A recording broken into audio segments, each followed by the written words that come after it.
weeks ago, I did not fully grasp the severity of this crisis, but clearly we are in the midst of an urgent public health emergency. This pandemic is dangerous and is especially threatening our senior citizens, which I am one, and those on underlying conditions. I very strongly urge you to follow the CDC's recommendations. Avoid large groups and continue to practice social distancing and proper hygiene protocols. That right there is a huge turnaround for Congressman Don Young of Alaska. Let me tell you about him. He came to Congress when Nixon was president. He's the Dean of the House, longest serving member, and at 4 years short of 90, he's the oldest member. Problem is, 2 weeks ago, he downplayed the crisis at a senior center, calling this highly contagious disease a beer virus, whatever that means. He then told the seniors in the room that Alaska should, quote, go forth with our everyday activities. The realities of this crisis are now grim. According to Axios, a second wave of cities are on their way to becoming their own epicenters. For more, we are happy to welcome to our broadcast Ashish Jha, professor of global health at Harvard University and the director of the Harvard Global Health Institute. Thank you so much for coming on. And my first question to you is, which mayors in which cities should be preparing the most tonight? So good evening, Brian, and thanks for having me on. You're absolutely right. Axios is right. There is a new wave that is about to come. There are a whole set of cities that we're tracking that I think we're worried about. Obviously, everybody's paid attention to New York, Los Angeles, and Seattle, or Washington State, but I think the next cities, New Orleans, Atlanta, Chicago, Detroit is one that I'm getting very concerned about, Miami, Dallas. This really is all parts of the country, cities in every corner of the country. This is a truly national problem that we have. The president at his briefing posed kind of a backwards question. Doctor, I'm going to play it for us both. We'll talk about it on the other side.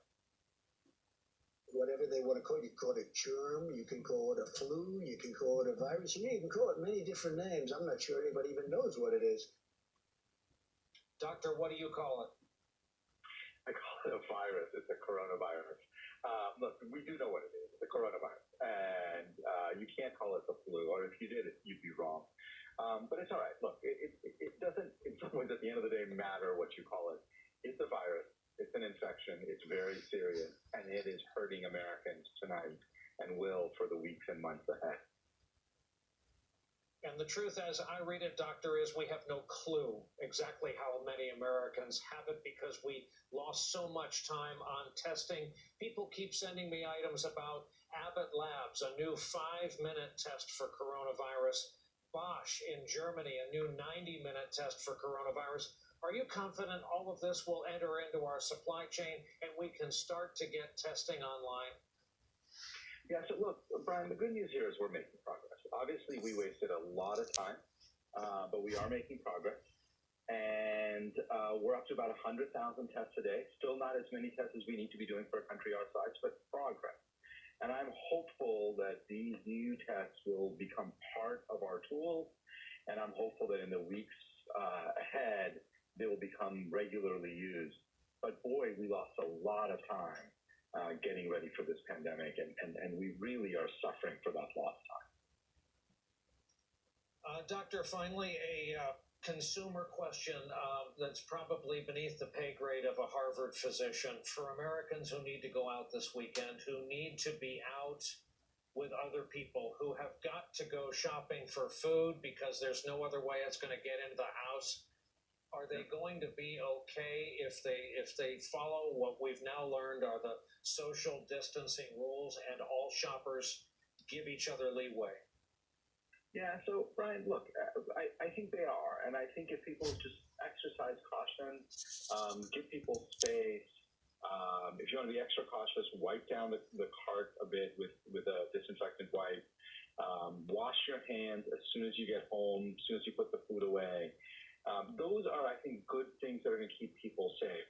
The stuff we worry more about is socializing in restaurants and bars, going out to large gatherings. Those are where people are going to get into a lot more trouble. So avoid those things.